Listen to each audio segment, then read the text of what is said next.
विष्णु बाबा देहांत स्वर्गवास आम तो प्राय शंकरा भाई रण भाई केउट भाई आम चार जन प्राय बाबा सागर पूरा संपृक्त तत्संग संगे आमर भागवत चर्चा करती भागी भाई आमर वयस्क जड़े नरेन्द्र भाई आम एमती चार पांच जन बाबा सागर संपूर्ण दिन बितेचु किंतु आज तांकर जो देहांत होगा एम बहुत मर्माहत अच्छु से भली बाबा आसबे कि नाई भविष्य में आम भी कही पारन तथापि आम चाहूँ एभली अनुष्ठान को गोटे भल बाबा आसवा दरकार जो बाबा कि ये अनुष्ठान को चलई पारे बाबा बयस 82 वर्ष ये थे 24 वर्ष है पूर्व थे सुरेश चंद्र बाबा सांगे भी मुझे बीते 89 मुझ मठ सहित संपृक्त थी 89 मसीहा ठारू मु मठ सहित संपृक्त थी से 89 मसीह जो आसली से सुरेश चंद्र दास महाराज थे सांगे भी बीते 2019 पर 2000 जो सुरेश चंद्र बाबा देहांत होगा आमर 2001 विष्णुचरण दास बाबा आसिले चंडीपाठ ठार आरंभ कर सबकि आम चार पांच जन प्राय सांगर संपर्क बेसी रुहे आ सदा सर्वदा परिचय माने मो नाटा है चक्रधर पड़ियारी घर पालिया बिंदा तीरी थाना भद्रक डिस्ट्रिक्ट। धन्यवाद। देहांत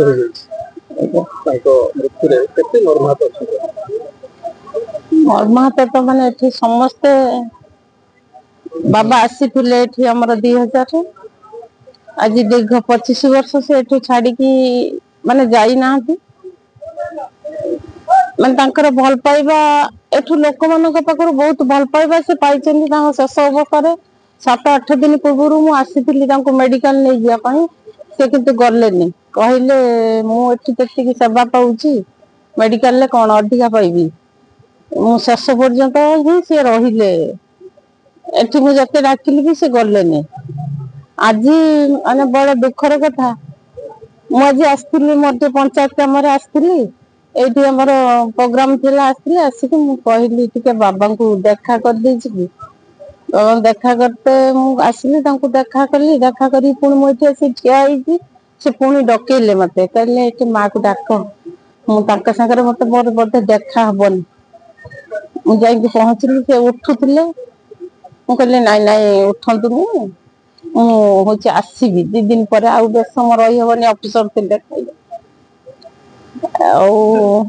माने मोर पंचायत रे लोक मान को समस्त को माने एत खुशी जे माने से जन लोक एत सेवा पाई माने से कही हेनी ये जड़े मौसा अच्छा सरपंच माने माने एत वयस्क लोक सब अच्छा शेष पर्यंत से सब माने एत सेवा देइछन्ती बाबा माने मेडिकल को भी जीवा चाहिए घर को भी जीवा भी चाहिए आज भी माने कथा हली कहले मोर मुझे जी पाऊँ मोर कौन दरकार आ कड़े जा मुझे भी जीविनी ये शेष पर्यंत रही यही गला अमावास्या गला आम जो रामानुज बाबा श्राद्ध से माने से काम भी संपन्न कले माने सब सब काम सारी से आज माने नाहंती जाकर आशीर्वाद निश्चित हम पंचायत ऊपर रहिबो कारण से माने से पूरा तंक आत्मा बहुत लोकों के ऊपर शांति हमें देखियो को गुरु ब्रह्मा गुरु विष्णु गुरुदेव महेश्वर गुरु साक्षात परम ब्रह्म तस्मै श्री गुरवे नमः।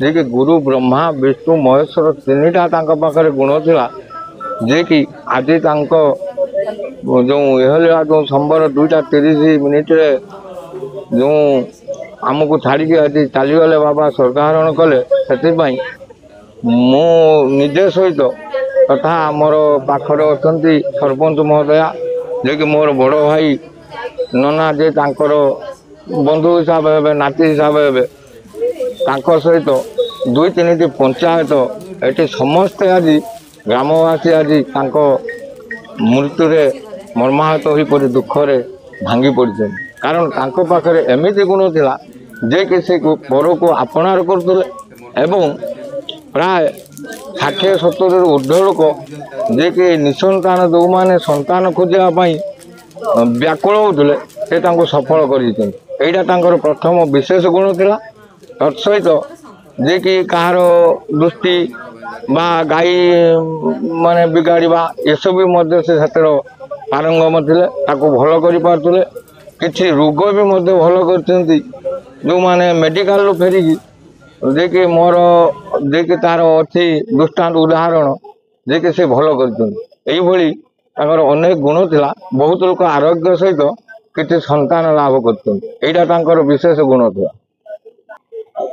ମର୍ମାହତ ଅଞ୍ଚଳବାସୀ ଏବଂ ମୁଁ ବହୁତ ମର୍ମାହତ ଅଛୁ, କାରଣ ଦିନ 3ଟା ବେଳେ ସେଠି ଆମେ ଉପସ୍ଥିତ ହେଇଛୁ। ମୁଁ ଏ ମଠରେ ଭକ୍ତ ହିସାବରେ ଆସେ, ପ୍ରାୟ ମୋର 20 ବର୍ଷ ହେଲା ମଠକୁ ଆସିବା। ଏ ବାବା ଯେବେଠାରୁ ଆସିଲିଣି ମୁଁ ବାବାଙ୍କ ପାଖକୁ ଆସେ। ମୋର 2ଟି ଝିଅ ପରେ ଆଉ ପିଲାପିଲି ଯେମିତି ନହେଲେ ମୁଁ ସେଠି ବାବାଙ୍କ ପାଖକୁ ଆସିନି ଗୋଟେ ପୁଅ ଆଶାରେ। ବାବା କହିଲେ କାହିଁକିରେ କୈଳାସ ତୁ ମନ ଦୁଃଖ କରୁଛୁ? ବାବା ଏଇଭଳିଆ ଘଟଣା। ବାବା ବି ଯାଆନ୍ତି, ଯେତେବେଳେ ଭଲ ଥିଲେ ଗାଁକୁ ସବୁ ଯାଆନ୍ତି। କହିଲେ ମୁଁ ବୁଝିପାରୁଛୁ ତୋ ଦୁଃଖ, ତୁ ବ୍ୟସ୍ତ ନା, ଗୁରୁଦେବଙ୍କ କତିକି ଆ, ସବୁ ଠିକ୍ ହେଇଯିବ। ତାପରେ ମୁଁ ଗୁରୁଦେବଙ୍କ କତିକି ଆଇଲି, ବାବାଙ୍କ ପରେ ସେବା ବି କରିଛି। କରିସାରିଲା ପରେ ସେଇଠୁ ମୋତେ କହିଲେ ତୁ ବ୍ୟସ୍ତ ନା, ତୋର ଗୋଟେ ଏଥର ସନ୍ତାନ ଗୋଟେ ପାଇବୁ ତୁ। ଯାହା ହଉ ବାବା ଯାହା କହିଥିଲେ ସେ ମୋତେ ଫଳ ମିଳିଗଲା। ତାପରେ ମୋର ଗୋଟେ ପୁଅଟେ ହେଲା।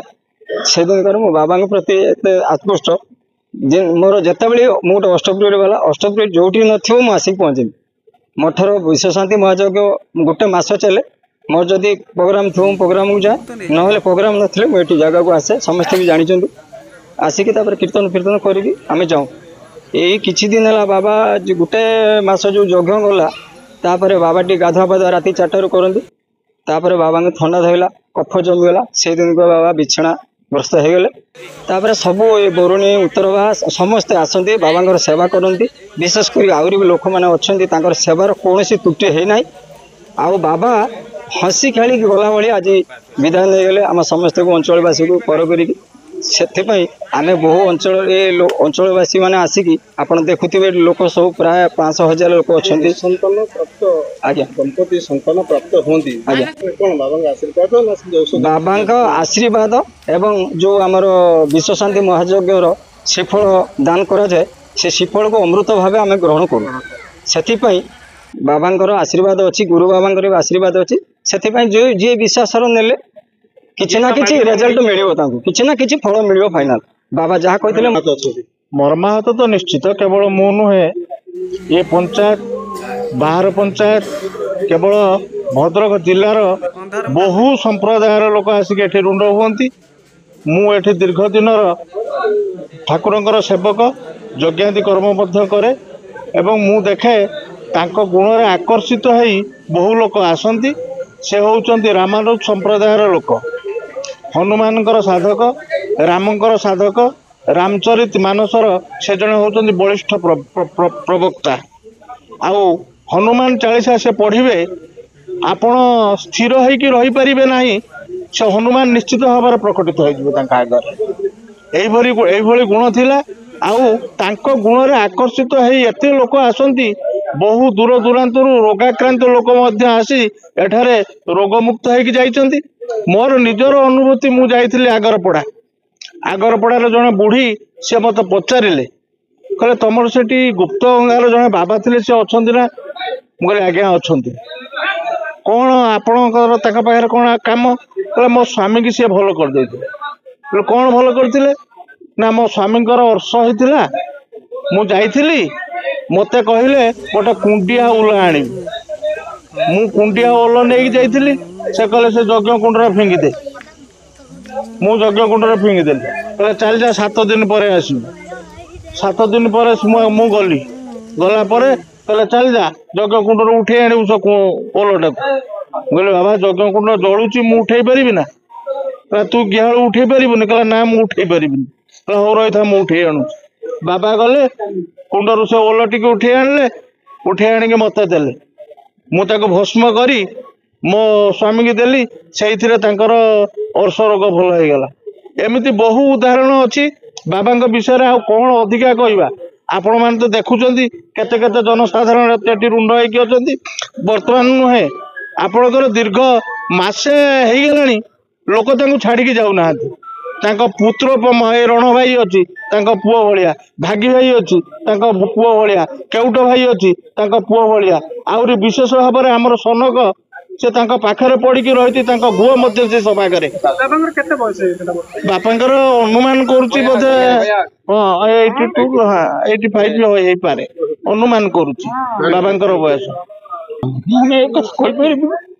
कहीं ना मुझे अंतर्भुक्त अच्छी बहुत आड़ बुली बुली मोर पिला पिला होते कि बाबा आश्रित हवा फल गोटे पुआ पिला से बाबा सेवा 22 वर्ष है चल सका संजे 2 वर्ष सबदिन आसे बाबा गला पर बहुत दिन सारा खाते भी खाई पर बहुत मन दुख और कौन कर विश्राम अधिकार कह मठ आमर ये 5-7 गाँव लोक सब बहुत दुखित हजार पर पिला पिला न हवा सतु मोर एत पिलाटी है मुझे उपकृत है से बहु लोक